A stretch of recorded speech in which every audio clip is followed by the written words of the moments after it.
নমস্কার, আমার সাহিত্য পাঠের আসরে আপনাদের স্বাগত।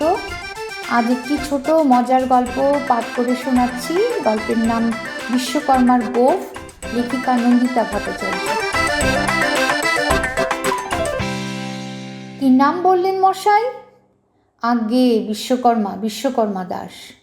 অদ্ভুত তো, আজকালকার যুগে আপনার মতো একটি কচি ছেলের নাম বিশ্বকর্মা, খুবই আনকমন। আগে নামটা শুনলে প্রথমে সবাই আপনার মতোই হোঁচট খায়। কাগজে কলমে আমার নাম বিশ্বকর্মা হলেও প্রথমে অন্য নাম ছিল। সর্বনাশ, ছদ্ম নামটাম ব্যবহার করছেন নাকি? না, আসলে জন্মের পর আমার নাম দেওয়া হয়েছিল বিশ্বনাথ দাস, ওই বাপদাদার নামের সাথে মিল রেখে। কিন্তু খুব অল্প বয়স থেকে আমার মধ্যে অদ্ভুত কারিগরি প্রতিভার প্রকাশ পেল। কারিগরি প্রতিভা বলতে, আমার যখন 3.5-4 বছর বয়স, তখন মহালয়ার 2 দিন আগে আমার ঠাকুরমার দাদুর মধ্যে পুরনো রেডিওটা নিয়ে খুব চক্রা বাঁধে। ঠাকুরমার নতুন রেডিওর বায়না করতে দাদু ক্ষেপে লাল। ঠাকুরমা তখন রেডিওটি কলতলায় ছুঁড়ে মারে। এত ছোটবেলার ঘটনা আপনার মনে আছে? আপনার তো আশ্চর্য মেধা মশাই, অবাক প্রতিভা বটে। প্রতিভাটা আসলে ওই মেধার সাথে রিলেটেড। সবসময় শুনে শুনে আসছি তো মুখস্থ হয়ে গেছে, সারা পাড়ার লোক জানে। আচ্ছা, তার সেই কলতলার সেই রেডিও 3 খণ্ড হয়ে পড়ল। আমি নাকি তখন খেলার ছলে নাড়াচাড়া করতে করতে ঘণ্টাখানেকের মধ্যেই রেডিও ঠিক করে ফেলি। নাইলনের দড়ি দিয়ে বেঁধে সে যাত্রায় সবাই এই রেডিওতেই মহালয়া শুনেছিল। সারা পাড়ায় খবরটা সাড়া ফেলে দিয়েছে। লোকজন ভিড় করে দেখতে এসেছিল আমাকে। Amazing, god gifted talent. বাবা মা দাদু ঠাকুরমার তো আনন্দ আর ধরে না। এসবও অবশ্য বড়দের মুখেই শোনা। সবাই বলল, এ ছেলে তো সাধারণ ছেলে নয়, এ যে সাক্ষাৎ বিশ্বকর্মা। বটেই তো। তখন আমার ঠাকুরমা ঠাকুর ঘরে শিব ঠাকুরের পায়ে পড়ে কেঁদে লুটিয়ে পড়ে বললেন, প্রভু, সবই তোমার লীলা। রাত দিন তোমাকে ডেকেছি, নাতি হয়ে আমার ঘরে এসো বলে কান্নাকাটি করেছি। আমারই ভুল ছিল প্রভু, তুমি জগতের নাথ, নাতি হয়ে আমার ঘরে বসে থাকলে জগতের কি গতি হবে? এখন দেখছি প্রভু, কথা রাখতে তুমি নিজে না এসে স্বয়ং বিশ্বকর্মাকে আমার ঘরে পাঠিয়ে দিলে। আমার 14 পুরুষ ধন্য হলো প্রভু। আচ্ছা, সেই থেকে বিশ্বনাথ হয়ে গেল বিশ্বকর্মা, অ্যাম আই রাইট? আজ্ঞে, তবে এই শেষ নয়। এরপর দিনে দিনে আমার প্রতিভার প্রচার 2 বাড়তে লাগলো। বাবার নষ্ট ঘড়ি, মায়ের সুপুরি কাটার জাতি, দাদুর ছাতার শিক, পাশের বাড়ির করুণদিদের ব্ল্যাক অ্যান্ড হোয়াইট টিভির চ্যানেলের নব, পল্টু কাকার সাইকেলের ব্রেক, আরও কত কি। পাড়ার কারো কোনো মেশিনে গড়বড় হলেই আমার ডাক পড়ত। বড় হয়ে নিশ্চয়ই ইঞ্জিনিয়ারিং পড়েছেন, মেকানিক্যাল ইঞ্জিনিয়ারিং। এরও গল্প আছে, আপনার তাড়া না থাকলে বলতে পারি। না, তারা কিসের, এখনও আমাদের আগে মোট আরও 6 জন ওয়েট করছে। রবিবার সেলুনে ঢোকা মানেই আক্কেল গুরুম। তবে বসার জায়গা পেয়েছি সেই ঢের। তা বলুন শুনি আপনার গল্পটা, ইন্টারেস্টিং লাগছে। আমার কাণ্ড কারখানা দেখে আমার গার্জেনরা তো ভেবেই নিয়েছিল আমি ইঞ্জিনিয়ার হবই হব। সবাই তখন ওই স্বপ্নে বিভোর। সাধারণ নিম্নবিত্ত পরিবার ছেলেকে ইঞ্জিনিয়ার বানাতে অনেক টাকার দরকার ভেবে আমার মা অল্প স্বল্প টাকা জমাতে লাগলেন। বাবাও খুব খাটনি করতে লাগলেন। কত বড় গর্বের ব্যাপার বলুন। সব মা বাবারই তো ছেলে মেয়েকে নিয়ে স্বপ্ন থাকে, তাও আপনার মতো প্রতিভাবান মেধাবী। পুরোটা শুনুন তো আগে। প্রাইমারিটা মোটামুটি গেলেও ক্লাস 10-এ উঠে আমার 12টা বেজে গেল। 7-8 থেকেই লেখাপড়ায় ভাটা পড়েছিল। তাছাড়া বিশ্বকর্মার নামটা নিয়ে ক্লাসের ছেলেরা খুব পিছে লাগতো। এসব নিয়েও নানান ঝামেলা গেছে। এর মধ্যে আমাদের ক্লাসের তরু বলে একটি মেয়ে প্রেমে পড়ে গেলাম। তরু দেখতে বেশ ভালোই ছিল, অনেক ছেলেদের তার ওপর নজর ছিল। মাস্তান টাইপের 2-3টে ছেলে তো আমাকে শাসিয়েছিল পর্যন্ত। তবে তরুও আমাকে পছন্দই করতো বলে তারা দমে গেল। আপনি তো শুধু বিশ্বকর্মার নন মশাই, করিতকর্মাও বটে। একটা হার্ড কম্পিটিশনের মধ্যে তরুকে কবজা করে নিলেন। আরে এরপরেই তো যত গণ্ডগোল। ক্লাস 10 প্রিটেস্ট পরীক্ষায় অঙ্কে পেলাম 14। লজ্জায় কাউকে মুখ দেখাবার জোর হইল না। তবে ছেলেদের সেকশন মেয়েদের সেকশন আলাদা ছিল বলে তরুর অঙ্কের নম্বরটা তৎক্ষণাৎ জানতে পারলেনি। কিন্তু পরদিন সারা স্কুলে এই নিয়ে রই রই পড়ে গেল। খুব হাসাহাসি হলো আমাকে নিয়ে। টয়লেটের দেয়ালে কে বা কারা লিখে রাখলো, বিশ্বকর্মা করিতকর্মা, অঙ্কে পেল 14, লেখাপড়ায় অষ্টরম্ভা, বেটা বোকার হদ্দ, লুকিয়ে দিনে বীরে টানে, রাতে টানে মদ্য, শিং নেই লেজ নেই মাথামোটা গরু, ভুসি বিচালি খায় ঘাস লতা তরু। তরুকে খোঁচা দিতে আমাকে গরু বানিয়ে দিল। এমন ইনসাল্টিং কবিতার পর আর কি থাকে জীবনে বলুন? সত্যিই তো। গেম টিচার রঞ্জিত স্যার এসে দেখে গম্ভীর গলায় বললেন, এসব কে লিখেছে রে? ছেলেরা সব চুপ রইল। একটা চাপা গুঞ্জন শোনা গেল কিছুক্ষণ। হঠাৎ ক্লাস 8-এর একটি ছেলে ভিড় থেকে বলে উঠল, স্যার এটা 10-এর মিন্টুদা লিখেছে।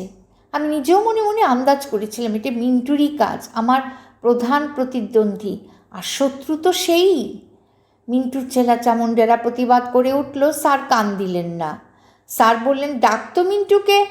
মিন্টুকে ডাকা হলো। মিন্টু কিছু বলার আগেই স্যার বললেন, মিন্টু তুই তো বেশ ছন্দ মিলিয়ে লিখতে পারিস দেখছি, স্কুল ম্যাগাজিনের কবিতা লিখতে তো পারিস। মিন্টু চুপ করে রইল। কিছু একটা বলতে চাইলে স্যার আবার বললেন, আর কবিতা সবসময় লিখবি খাতায়, ডায়েরিতে।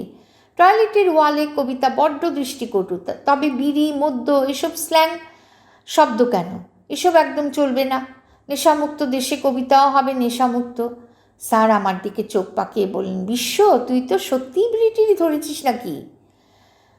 লেখাপড়ার পাঠ তো চুকিয়েই ফেলেছিস। না স্যার মাকাল্লি দিব্যি, আমি ওসব খাই না। ক্লাস 8-এর ওই মাথামোটা ছেলেটি আবার বলল, খায় স্যার, আমি দেখেছি। মিন্টুদা আর রতনদাও ছিল, 3জন একটা বিড়ি নিয়ে টানছিল টয়লেটের পেছনেই। স্যার, বিশ্ব, মিন্টু, রতন, আজ টিফিন পিরিয়ড পর্যন্ত তোমরা করিডোরে নীল ডাউন হয়ে থাকো। টিফিন পিরিয়ডে হেড স্যারের ঘরে বাকিটা হবে, গার্জেন কল করা হবে। তা সারাদিন রোদে 3জন নীল ডাউন হয়ে রইলাম।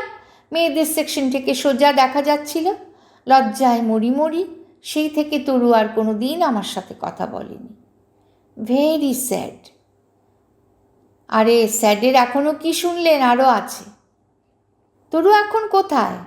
আপনাদের কি আর সম্পর্কটা কি আর এগোয়নি? তরু এখন 3 বাচ্চার মা। আরতদার রমণী দাসের ছেলের সাথে বিয়ে হয়েছে 12 বছর আগে। আর সবচেয়ে দুঃখের কি জানেন? আমি এখন রোজ তরুর বাড়িতে দুধ দিয়ে আসি, দুধ বেচতে যাই। লিটার প্রতি 60 টাকা হিসেবে দিনে আধ লিটার। কাজের মেয়েটা দরজায় এসে নিয়ে যায়। তরু ফিরেও তাকায় না কোনো দিন। গতস্য সূচনা নাস্তি। তা আপনার কি এখন দুধের ব্যবসা? ওই দুধ গোবর। এরপর কি হলো শুনুন আগে। অঙ্কের খাতায় 14 দেখে বাড়িতে তো কান্নার রোল পড়ল। ঠাকুরমা ঠাকুর ঘরে তালা দিলেন। শিব ঠাকুরের জলপানি বয়কট। বাবা 2 দিন কথা বলেননি। মায়ের খাওয়া দাওয়া বন্ধ। কাঁদতে কাঁদতে একটু বাদে বাদে দাঁতে দাঁত লেগে যায়। প্রতিবেশীরা চামচ দিয়ে দাঁতের খিল খুলে মাথায় জল দেয়, পাখার বাতাস করে, সান্ত্বনা দেয়।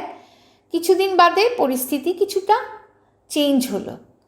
বাবা তখন মাকে বুঝিয়ে বললেন, এখন আর চোখের জল ফেলে কি লাভ? ইঞ্জিনিয়ার তো দূর, এ ছেলে মেকানিকও হতে পারবে না। তার চেয়ে যা 2-4 পয়সা জমিয়েছ ওই দিয়ে একটা গরু কিনে দাও। দুধ বেচে গোবর বেচে 2 পয়সা কামাতে তো পারবে। সত্যি প্যাথেটিক। একটা প্রতিভার অপমৃত্যু। আমাদের দেশ বলেই না এমন। বিলেত আমেরিকা হলে এরকম হতো? ঠিক কদর পেতেন। শুধুমাত্র একটা নামের কারণে এমন করুণ পরিণাম। সবই কপাল। তবে মায়ের আশীর্বাদে আর ভগবানের দয়ায় এখন আমার 8টা গরু, 2টো বলদ, দুধ বেচে ভালোই আমদানি হয়। আর এখন বাড়িতেই একটি খুঁটে তৈরির কারখানা করেছি, সম্পূর্ণ স্বয়ংক্রিয়। আমার নিজস্ব টেকনিক। 2টো যান্ত্রিক হাত খাবলা খাবলা করে গোবর তুলে থপথপ করে অ্যালুমিনিয়ামের শিটে ঘুঁটে দিয়ে যায়। শিটটি আপনি আপ চুলোয় ঢুকে যায় আর কাঁচা গোবর মুচমুচে ভাজা ভাজা ঘুঁটে হয়ে বেরিয়ে আসে। কারখানার নাম দিয়েছি তরুলতা ঘুঁটে সেন্টার। বদলা, রিভেঞ্জ। এই বলে বিশ্বকর্মা থামল। লম্বা এক দীর্ঘশ্বাস বেরিয়ে এলো বুক থেকে। বেশ বেশ, তা বিয়ে শাদির কি ভাবলেন? গত বছর আমার পিসেমশাই একটা সম্বন্ধ আনলেন, মেয়ে পছন্দ হলো, মেয়েরও হয়তো হয়েছিল। দিনক্ষণ ঠিক হবে হবে এমন সময় ও পক্ষ জানিয়ে দিল এই বিয়েতে তাদের মত নেই, বিয়ে হবে না। খুব আতে লাগলো আমাদের। পরে অনেক তথ্য তালাশ করে জানলাম বিশ্বকর্মার নাম শুনে নাকি পাত্রী বেঁকে বসেছে। ওহো, এরপর আর সম্বন্ধ দেখেননি?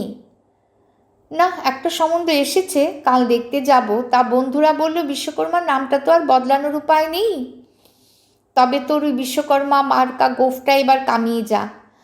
তাই নটবরের সেলুনে এলুম। ধর্না দিয়ে বসে আছি, ঘন্টা দুয়েক তো হলো। গোফটা আপনার মন্দ নয়, কিন্তু এটা ফেলে দেবেন? ভাবুন মশাই, গোফটা থাকায় আপনাকে বেশ কার্তিক কার্তিক লাগে। আজকালকার হিন্দি সিনেমার হিরোরাও আবার দাড়ি গোফ রাখছে। গত সপ্তাহে 5খানা বিয়ের নেমন্তন্ন খেলাম, 4টে জামাইয়েরই মুখে দাড়ি গোফ। ওই 90s মাকুন্দদের দিন গেছে, এখন ভসভসে গোফদাড়ির যুগ। যত আলু থালু তত অ্যাট্রাকটিভ। একটু ভাবুন। ততক্ষণে একটা চেয়ার খালি হয়েছে। নটবর ছুরি কাঁচি নিয়ে ডাকছে, কে আসবেন তাড়াতাড়ি আসুন, এই লাস্ট। 12টা বেজে গেলে আমার আবার দোকান বন্ধ করতে হবে। আসছি ভাই, আমার তো এই কগাছা চুল, বেশি সময় লাগবে না। আপনি ততক্ষণে একটু চিন্তা ভাবনা করে ডিসিশন নিন। পুরুষ মানুষ হয়ে নিজের গোফ বাঁচাতে পারবেন না? ঠিক আছে, আপনি গিয়ে চেয়ারে বসে পড়ুন। আমার তো এমনিতেই 12টা বেজেই আছে। বিশ্বকর্মার কিছুই তো ধরে রাখতে পারলাম না। এই গোফ জোড়া না হয় থাকুক। সমাপ্ত।